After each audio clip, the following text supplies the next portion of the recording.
Wow naman. Mga anak ko yan, hindi ko binayaran. Okay, hi. So, today, we're going to talk about my favorite subject. Okay? My favorite companion. But let me ask you first, who drives you? Who drives your life? Sino? Sino nagpapatakbo ng buhay nyo? Okay? Who are the people in your life that have supported you through trials and challenges? Meron ba?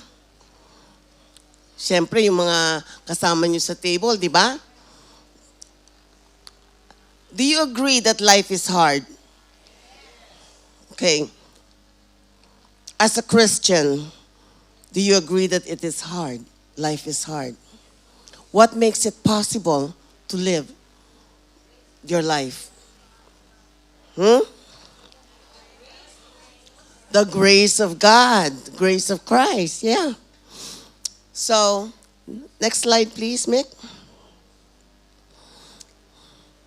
So, who is the Holy Spirit? Tinatanong sa atin, who is the Holy Spirit? He is God.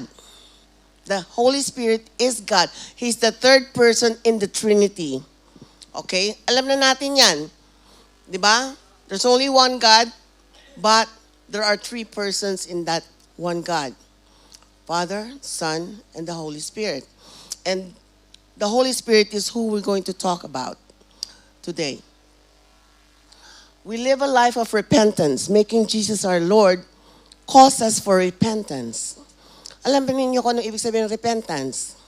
What? What does it exactly mean? Right. Turning away from sin. You turn back. You're sinning. And then you realize you're sinning. And so, but first you have to confess.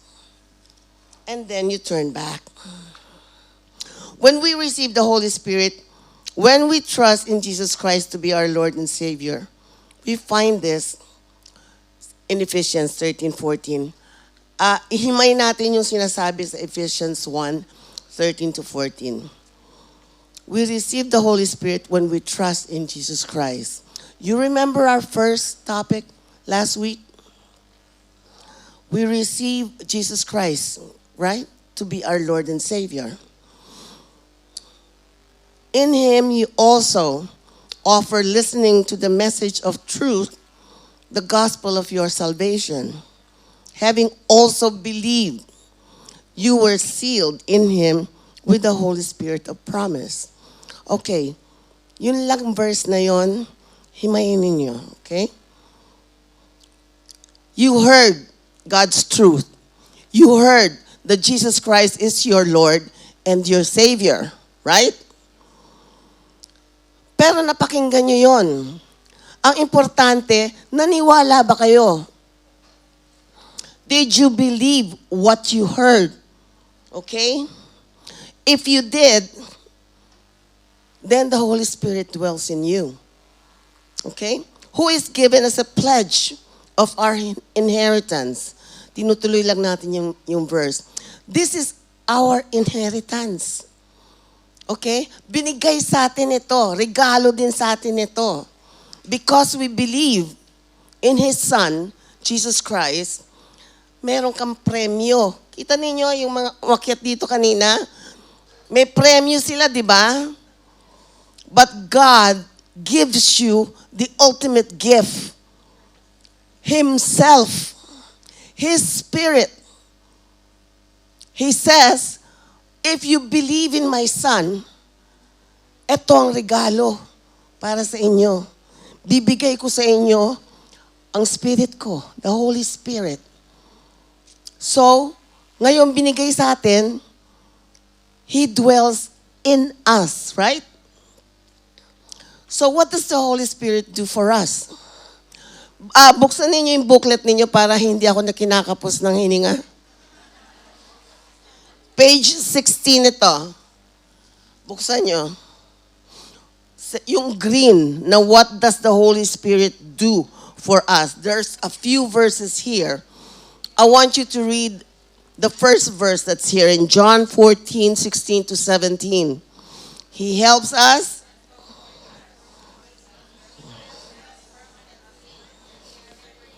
Okay. So napakinggan yan? He will never leave us.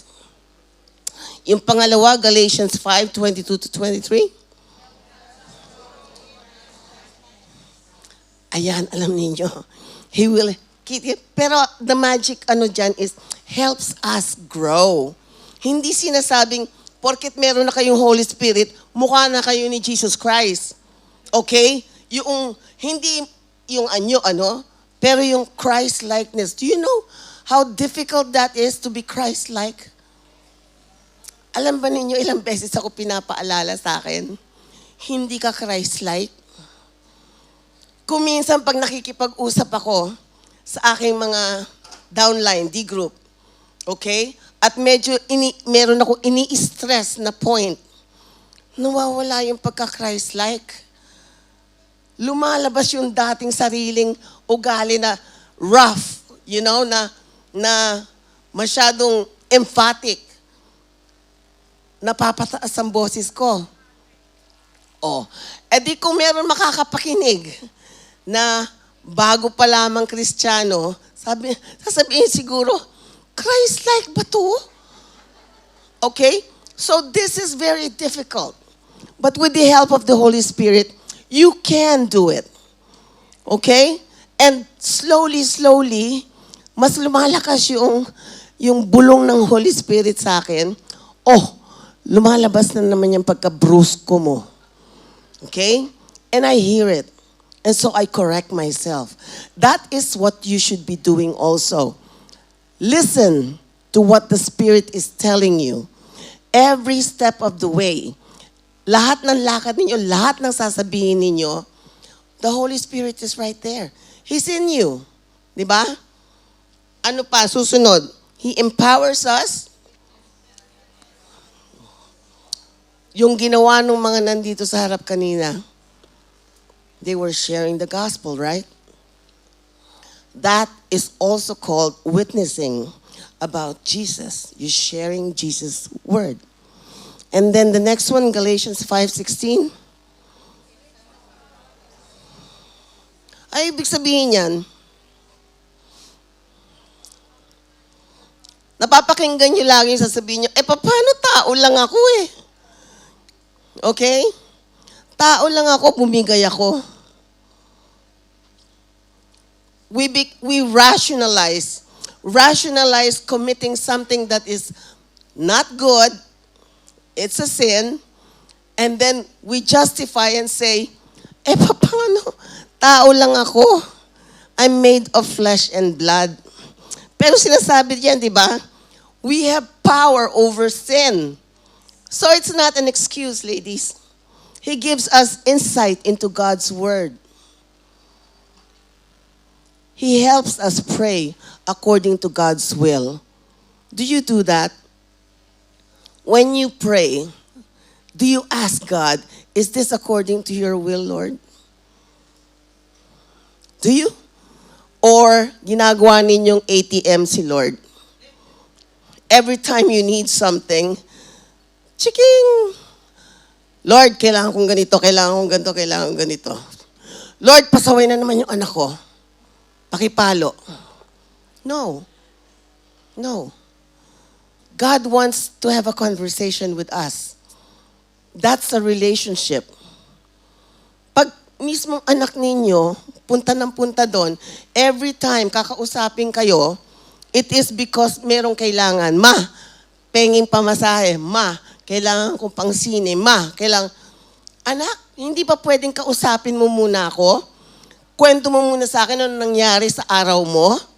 Hindi ba mas masarap yung kinukwentuhan ka muna bago ka hihingan? Di ba? Edi, parang meron kang relationship. That is the very same thing God expects from us. Have a relationship with Him. Whatever comes your way, whether it's good or it's bad, sasabihin nyo, kukwento nyo sa Kanya. May nangyaring maganda? Thank you, Lord. Thank you, Lord. Before I came up here, I was coughing. I had a cold and a cough for 1 whole week. And my dearest sisters here in Women to Women, all were praying for me. Kasi alam nila meron akong talk. And those prayers were answered. Okay? Praise God. Alam mo, si God talaga, if you pray, sinasabi dito, according to His will. Okay, nagdasal kayo. You ask, Lord, according to your will ba to? If it's not according to your will, tell me. Sabihin mo sa akin, what should be my prayer? Believe me, He will reveal it to you. Indeed, the Holy Spirit is the source of the abundant and fruitful Christian life. That is why God commands us to be continually filled, controlled with the Holy Spirit. And what does it say in Ephesians? Ito, basahin ninyo. Ephesians 5:18. Do not be drunk with wine, for that is a dissipation, but be filled with the Spirit. Ano ibig sabihin ng dissipation? Kayo ba, nagbubukas ba kayo ng dictionary pag meron kayong hindi naiintindihan? Okay, buksan ngayon ninyo yung dictionary nyo. Ano ibig sabihin ng dissipation? Bisyo. Okay, pinapanghina. Ano pa? Okay. Dissipation is self-indulgence. It is wasteful living. Okay? So, ang sinasabi dito ni Paul, do not be drunk with wine, meaning wag mong aksayahin ang buhay mo, nagpapakalasing-lasing ka dyan, for that is dissipation. You're wasting your life. But be filled with the Spirit. Okay, next slide, please. Okay. Ito, siguro nakikita nyo lagi. Madalas. Okay.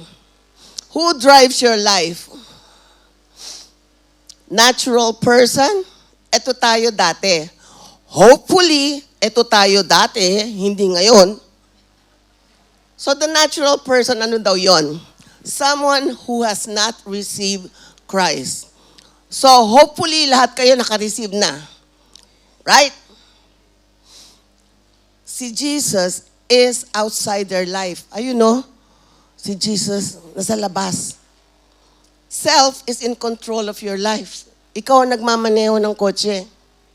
Spiritually blind, empty inside, does not have eternal life. Ladies, naalala ba ninyo how it felt like to be like this? Do you remember the time when Jesus was not in you? The Holy Spirit was not in you? You were all like this. We were all like this. Yung pangalawa, ideally, eto tayo lahat ngayon, ano? The Holy Spirit-filled person. Someone who lives in the power of the Holy Spirit. So, ano sinasabi sa description about the Holy Spirit? Holy Spirit-filled person. Jesus is in their life as Savior and Lord. Kita nyo doon nakasimangot. Ito nakangiti. Ba't siya nakangiti? Wala na kasi siyang problema. Ito, nabubwisit pa kasi na-overtake siya ng mga tricycle.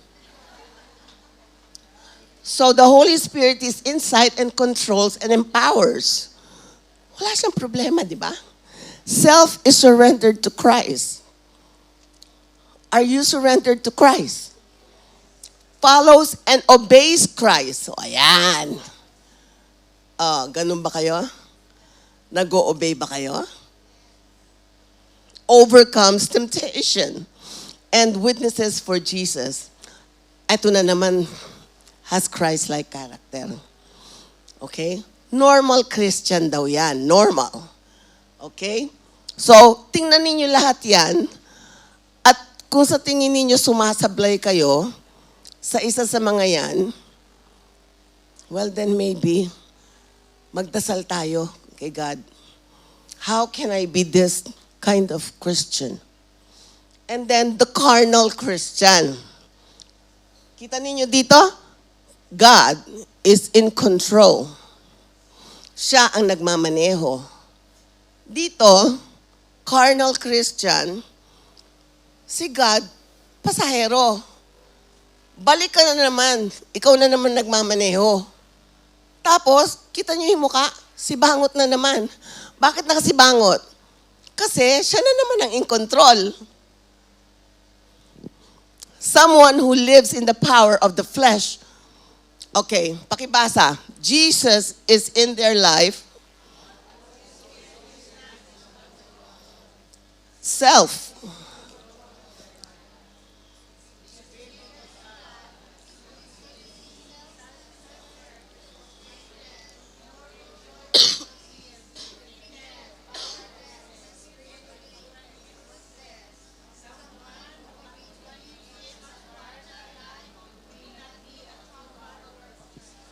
So this is the abnormal, abnoy, na Christian life.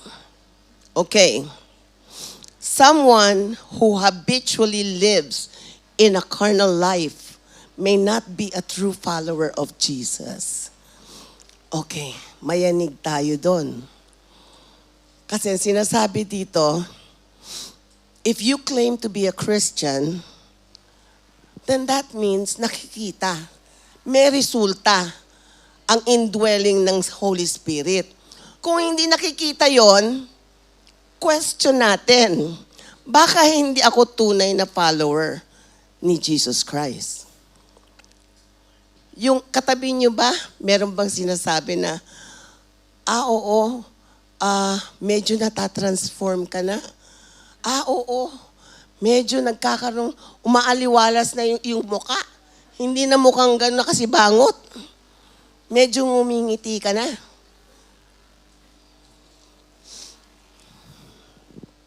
Okay. Let's read. Punta na tayo sa page 18. And then let's read Galatians 5:19 to 21. 1, 2. Thank you, darling.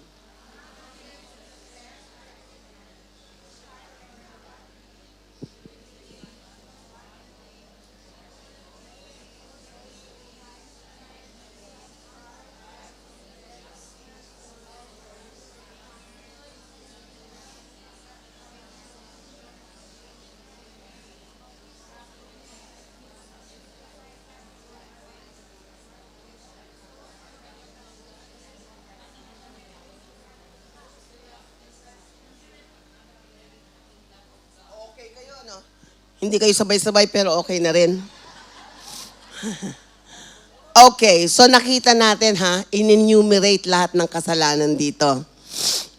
Siguro hindi na kayo immoral, hindi na siguro kayo impure, hindi na rin kayo siguro sensual. Pero madami dito, madami dito, tignan ninyo. Relate pa rin tayo, di ba? Ano dyan ang nare-relate ka? Meron dyan envying, drunkenness, carousing, di ba? And things like this.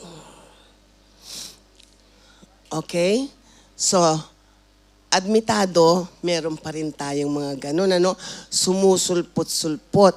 So, how can we filled with the empowered by the Holy Spirit? How can we be filled and empowered by the Holy Spirit? Yung next slide, Nick, please. Okay. Anong number 1 sinasabi?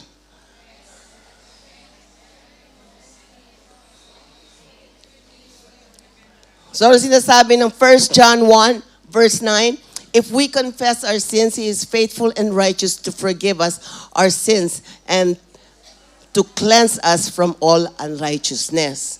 Okay, so we all admit na maski Kristiyano na tayo, paminsan-minsan, lumalabas pa rin yung dating ugali natin. Right? Pag lumabas yun, ano dapat gawin natin? Confess kagad. Huwag nating aantayin. Alam mo, yung utak natin, kuminsan traidor. Traidor sa atin. Kasi binibigyan tayo ng mga justification eh. Di ba? Gagawa ka ng kasalanan, sabihin mo, hindi kasi nabigla lang ako eh. Di ko naman sinasadya yun eh. Okay? Huwag na natin bigyan ng excuse ang mga kasalanan natin. Hindi tayo makakalusot eh. Pwede kang makalusot sa pulis. Bibigyan mo ng suhol. Pero God, hindi ka makakalusot. Alam niya nagkasala ka. Pagkatapos ginajustify mo pa. Kung untog-untogin ka kaya. Confess ka agad. When we sin, we confess right away. Ano yung pangalawa?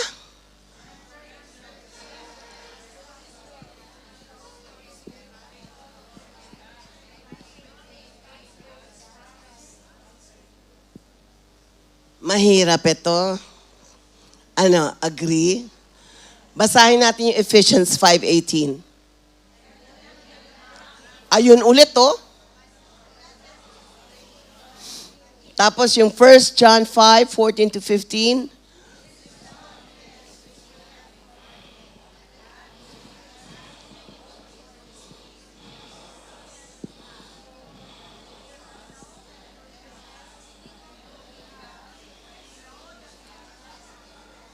Okay. Ang context ng number 2 is after confession, sinosurrender natin ang self-will natin. Okay? Kay God. Because remember yung ating illustration, the previous slide, we are no longer in control. But God is in control of our lives. So you surrender your life to God. Okay? And the Holy Spirit takes over. Pag nakikita ng Holy Spirit na gusto mo in control ka pa rin, papabayaan kang pumalpak. Papabayaan kang dumapa. Bago mo ma-realize, ako na naman pala yung in control. Kaya ako ano-ano mga kabalastugan ang nangyayari. Because you do not allow God to take control over your life. Okay? Tapos yung sinasabi sa verse 14, this is the confidence we have before, that if we ask anything according to His will, He hears us again. Okay? According to His will. I remember nung a time when my father was very, very sick. He was dying. He was dying. This is, kababalik ko lang from the States. And I just became a Christian. So I knew that I was a very bad daughter. And I wanted to make it up to my parents. Tapos, nakita ko ang tatay ko, sinabi ng doktor, terminal. He had lymphoma cancer. So sabi ko, paano to? Bakit? Why, Lord? Bakit mo kukunin? I need more time with them. Ang dami kong kailangan pagbayaran. I need more time with them. But, binago ni Lord yung aking prayer. Because, mas gusto niya na na-realize ko yung kasalanan ko, humingi ako ng tawad sa kanya. Yung pastor namin, pumunta sa hospital, tumanggap ang father ko, and I knew talagang tumanggap siya. Kasi pag tinatanong namin, where is Jesus right now? He couldn't talk anymore, but he would motion that he's in his heart. Okay? So I was confident already. Pero ang dasal ko pa rin, huwag mo munang kunin, Lord. Kasi, gusto ko pa, I want to spend more time with Him. But, God had different plans. So God took him after a month. After a month of diagnosis, kinuha na siya. Not before I changed my prayer. Ang ano ko, ginawa ko sa prayer ko is, okay, inulit ko ulit yung gusto ko. Wag muna ngayon, Lord. And then I remembered this. Yung sinabi sa verse, pray according to His will. So sabi ko, okay, Lord, I submit to your will. Whatever your will is, will be done. So, pwede naman mag-request ka, pero admit natin, it is not up to us. It is still up to God. Kung ano yung perfect will niya, it is good. So, He took my father away. Alam niyo yung pinakamalaking reward doon sa akin? Not just the knowledge na he accepted Jesus to be his Lord and Savior, but you know what, ladies? Yung grieving period ko was not very long. Hindi ako nag-grieve. Nag-grieve ako dahil sa nawala ang father ko. Pero hindi yung grieve na, bakit mo namang kinuha? Ngayon pa naging Kristiyano ako. Ngayon pa nagba-Bible study ako. Nothing like that. I knew it was for the best. Hindi ko lang siguro mapinpoint kung bakit best. But He said so. And if He said so, then it's true. Right? Okay. Tapos, ano yun? By faith,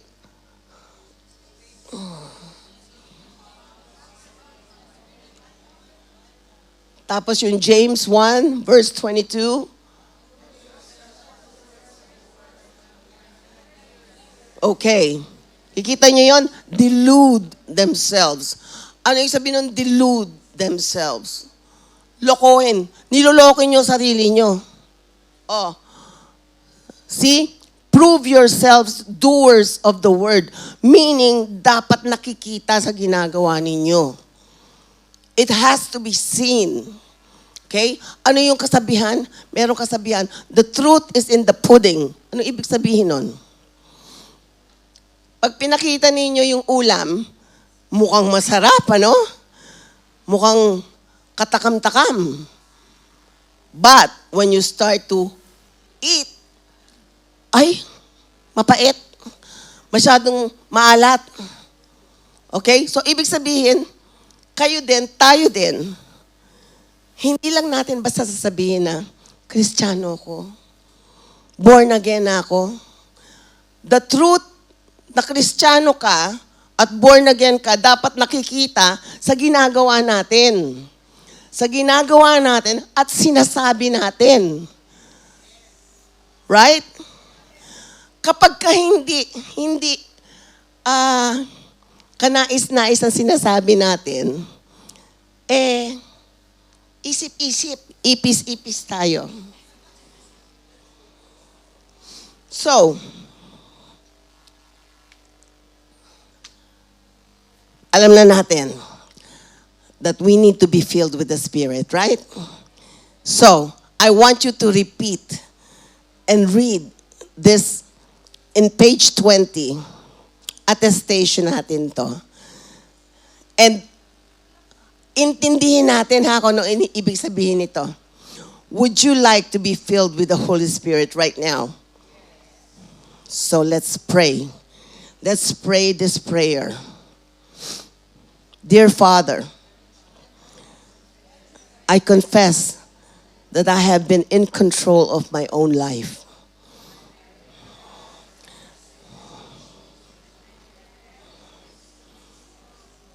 Enumerate nyo sa isip ninyo yung mga kasalanan. And then, thank you for forgiving me for all my sins.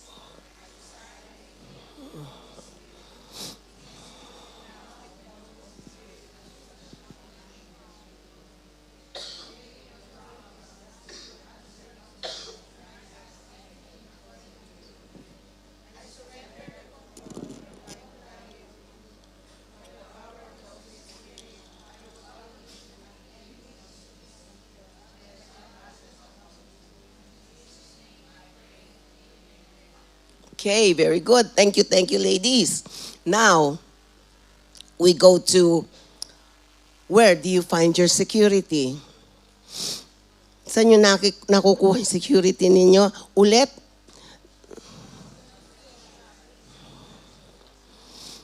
so we all value the feeling of security, di ba?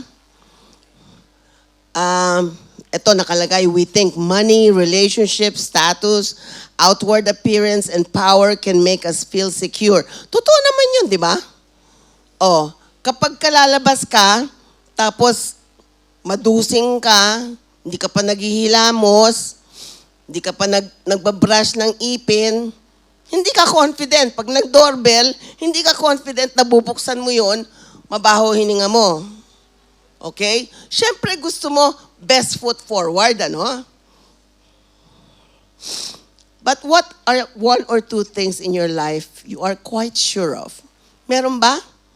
Are you sure of anything? And what are one or two things in your life you wish you were certain of?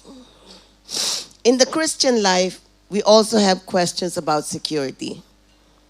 What if I sin again? Will my relationship with God change? Magbabago ba yon pag nagkasala ulit ako?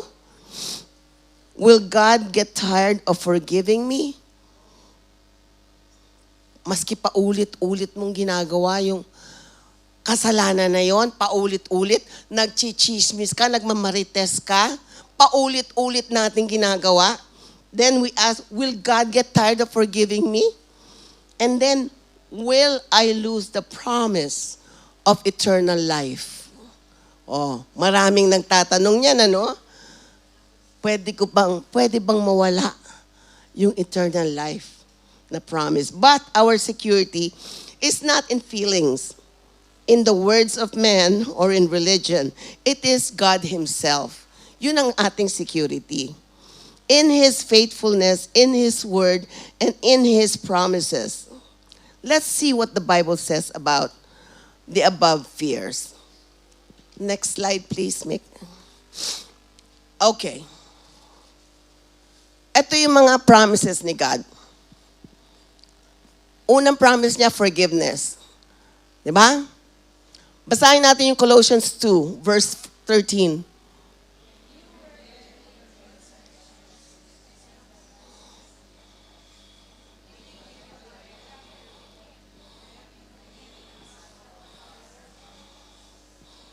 Okay, sinasabi dito, when you were dead in your transgressions.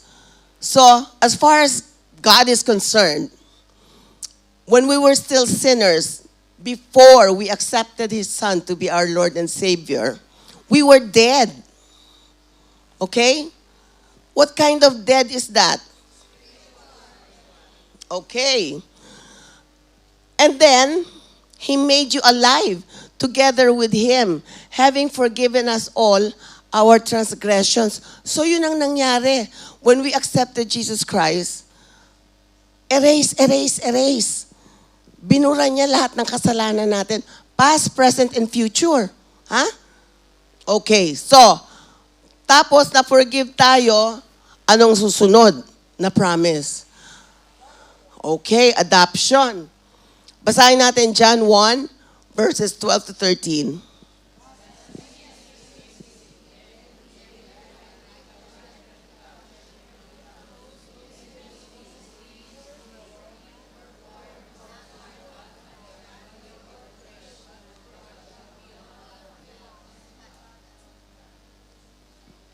Okay, alam ba ninyo na to be adopted is even more special than those who were born naturally with having parents?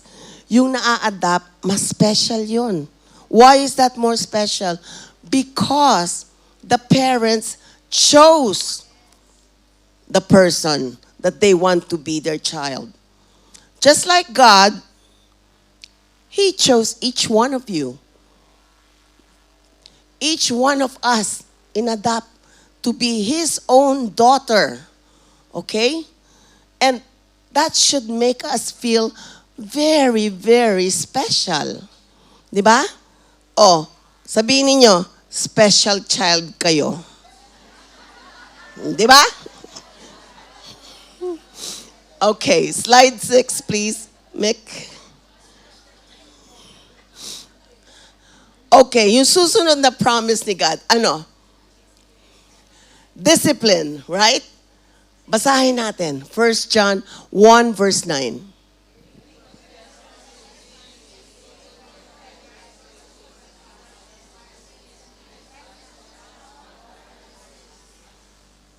Alright. So, ano sabi?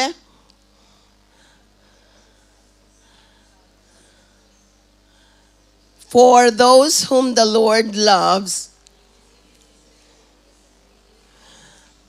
sino sa inyo hindi nakatikim ng palo nung maliit kayo, nung bata kayo? Wala. Lahat kayo hindi nakatikim ng palo? Talaga, special ka talaga. Okay. Kung hindi palo, merong... Ano? Ano yun? Okay. Mas masakit yun, ano? Mas masakit. Alam ba ninyo ang lolo ko noon? Ginagawa sa akin? Binabalot ako sa loob ng sako. Tapos binibitin ako. Kasi napakalikot ko talagang bata. Ibibitin akong ganyan. Tapos papalag ako ng papalag. Tapos sasabihin ko, susumbong kita kay Papa, susumbong kita kay Papa. Pagdating ng tatay ko, at tinanggal ako sa sako, di nagsumbong ako, no? Ang sagot ng Papa ko sa akin, buti nga sa'yo. Diba? Kasi alam niya, kailangan ko ng disiplina. Okay? That is our faithful God. Hindi lamang niya ifo-forgive ka ng ifo-forgive. You have to learn your lesson. We have to learn our lesson. Diba? Magkakasala tayo, may consequence yun. Walang kasalanan ang pwedeng patawarin lang. O, pinatawad, oo. God forgives. But, we have still to face the consequence of our sins. Okay? Pag nagnakaw ka, o nakamatay ka ng tao, humingi ka ng tawad kay Lord, pinatawad ka. You're sure pinatawad ka kasi Kristiyano ka. Pero makukulong ka. Hindi ibig sabihin lampas ka na sa consequence. You still have to suffer the consequence of our sin. And then yung transformation, ito, maganda to, gustong-gusto ko to. Basahin ninyo. 2 Corinthians 5:17.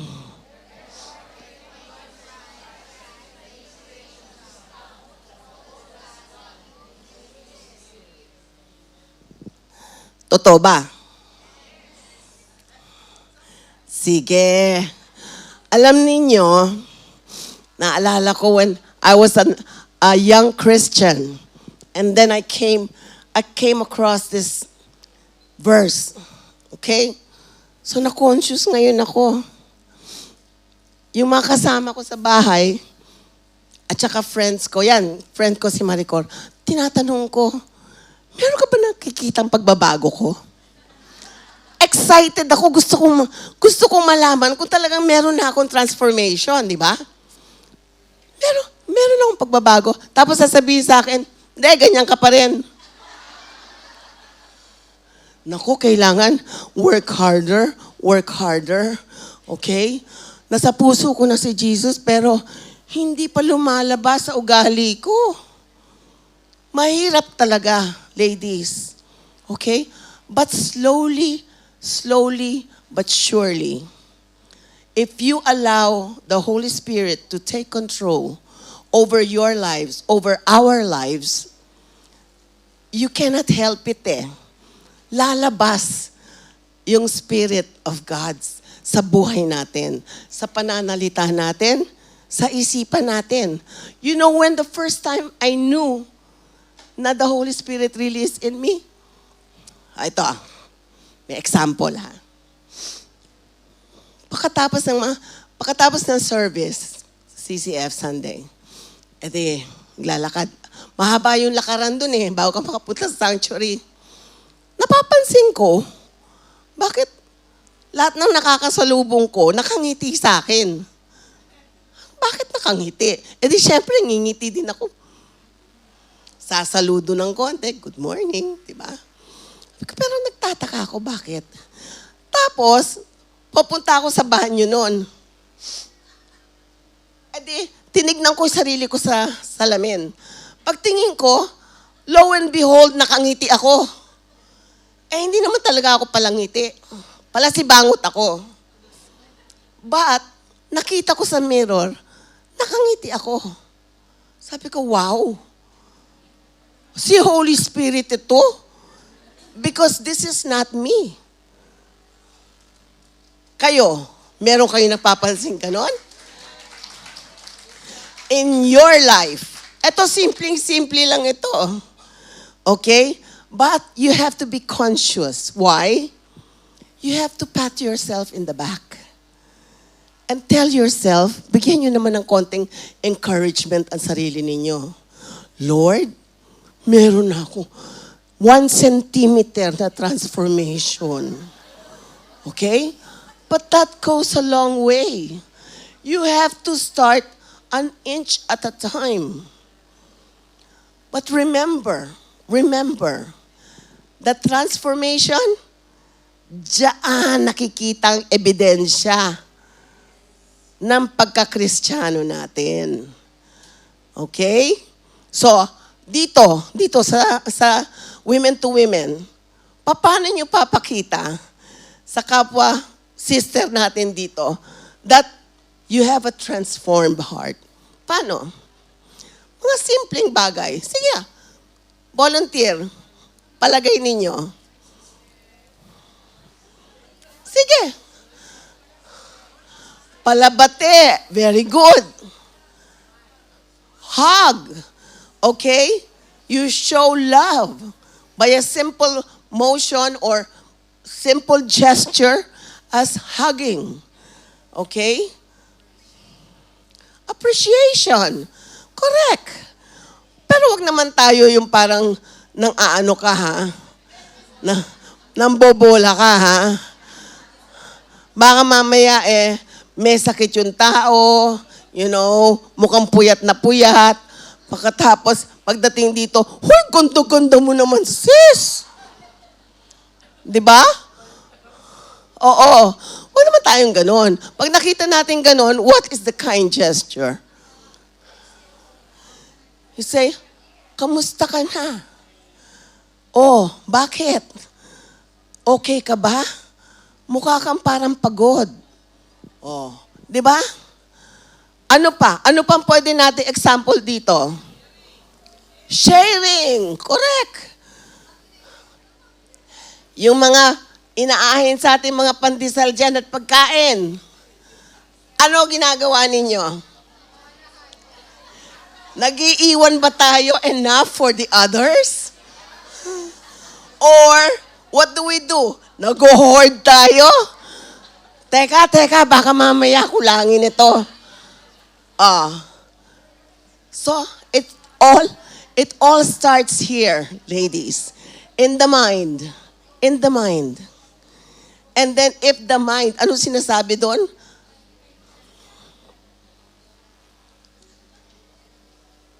It starts with the transformation of the mind. And then, everything else follows. And then the last one, last promise ni God. Wala dito, pero I want you to look at page 24.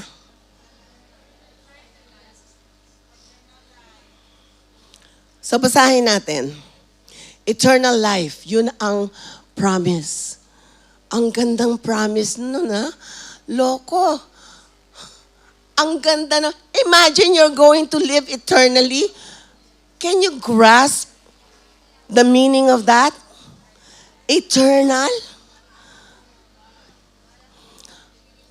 Tapos i-compare ninyo, eternal life ito in heaven with God. Ngayon, kung hindi tayo Kristiyano, eternal life with what? Kayo ba na-imagine nyo kung gano'ng kainit talaga sa hell? Ha? Okay, ano sinasabi ni Lord? Amoy pa lamang, amoy sulfur, di ba? Ang hell. Nakaamoy na kayo ng sulfur? Anong amoy? Bantot, ano ang bantot? Okay, and sulfur burns, I think, 10 times more than yung ordinaryong mga panggatong.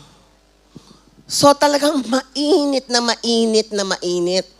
And then, eternally, nandun ka sa init na yon. Gusto mo nang mamatay, hindi ka pa rin mamatay. Okay? So, yun ang opposite ng eternal life with God in His kingdom. And we don't like that. So this is why from now on, we should choose to live a life that pleases God. Kung hindi tayo sigurado, tanungin natin sa Kanya, Lord, okay ba ito sa inyo? Ako laging ganun.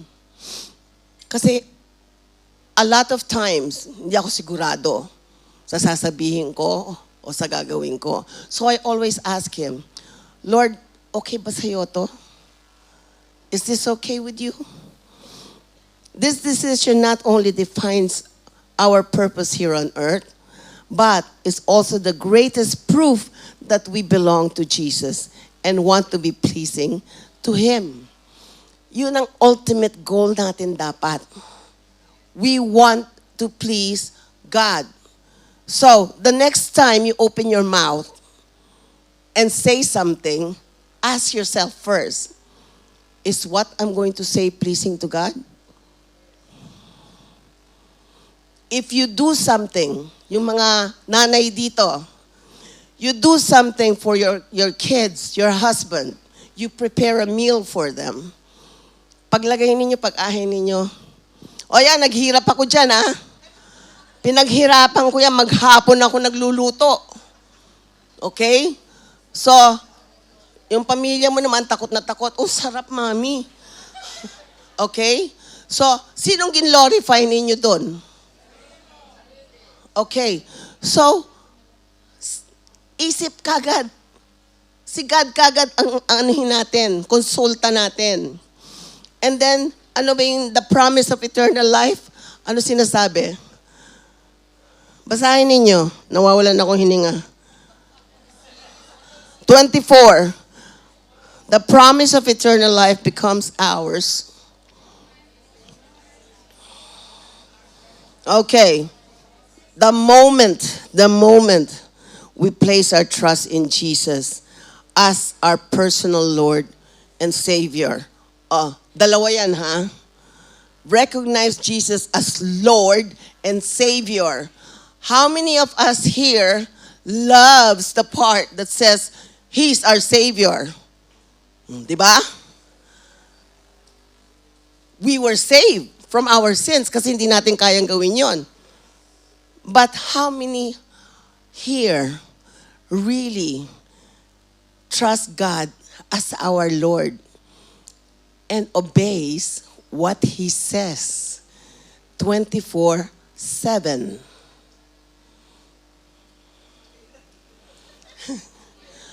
Okay, so medyo mabibilang-bilang mo na lamang yung nagre-raise ng hand, ano? It's normal, ladies, okay?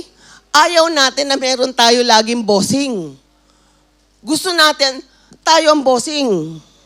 Kung anong gusto natin, siyang masusunod. But, this is saying, ano sinasabi? Ang katumbas nito, eternal life. Ang hinihingi lamang sa inyo is surrender mo control ng buhay mo. And He's asking you to do that not for His own sake, for your sake, for our sake, because He wants to see us all in heaven with Him. Kaya importante. Okay, pagka meron kayong bossing, anong ginagawa ninyo sa trabaho? Pag sinabi ng boss mo, pwede ka ba mag-overtime mamaya? Kalahating oras o isang oras? Ano sasabihin mo? Siyempre, sumusweldo ka dun, di ba? Oh. Si Lord, pag sinabi ni Lord, anak, pwede ba makipag-usap ka sa akin every day in the morning? Maski 20 minutes lang? Sinusunod ba ninyo? Ha? Hina nun, ano? Ang hina nun. Are you saying, most of you are not having quiet time? Oh. That is the first thing you should ask yourself. God wants to talk to you. When you wake up in the morning, He wants to hear from you. He wants to hear, thank you, Lord. At buhay pa ako, nagising ako. Thank you, Lord. Yung aking rayuma sa tuhod, hindi masyado masakit ngayon. Diba? Thank you, Lord. Pagharap ko sa salamin uy, maganda ang aking kutis ngayon. Okay? You thank Him first. And then, you talk to Him. Ano nangyari sa inyong ginawa the night before? Kwento ninyo. Anong panaginip ninyo? Kinukwento ba ninyo pati panaginip nyo? Yes? Very good. Because yes, maganda yun. Lord, bakit mo inalaw managinip ako ng ganito? Diba? So, we're back to that. Relationship with God. So, now that you know about these promises, ay hindi. Nandun na pala tayo sa discussion questions na pala. So, God doesn't want us to live doubting our eternal destiny. He wants us to live in peace, joy, and the assurance of eternal life. So, naintindihan natin why God wants all this for us? Because of His immense love for us. Hindi ninyo siguro panalaramdaman yun. But when you feel that you have been blessed by God, you feel that His love is there. And when you feel His love, what is the instinct sa atin? Pag nakaramdam tayo ng pagmamahal, anong instinct, anong lumalabas sa atin? Joy. Peace. Okay. And what else? Love. You return the love back. Okay? You return the love back to God. And ano nga yung sinasabi? Na ano yung language of love ni God? Obedience. So, wag tayong magsabi ng, I love God, and then we don't obey. Tapos sasabihin natin, saka na Lord, wag muna ngayon. Hindi pa ako ready. Bukas na lang. Diba? When you say you love God, you obey what He's asking you to do. And you know this because if the Spirit is in you, He's always prodding you to do the right thing. Okay? So, hanggang doon na lang ako. Pasalamat sa Diyos. Natapos.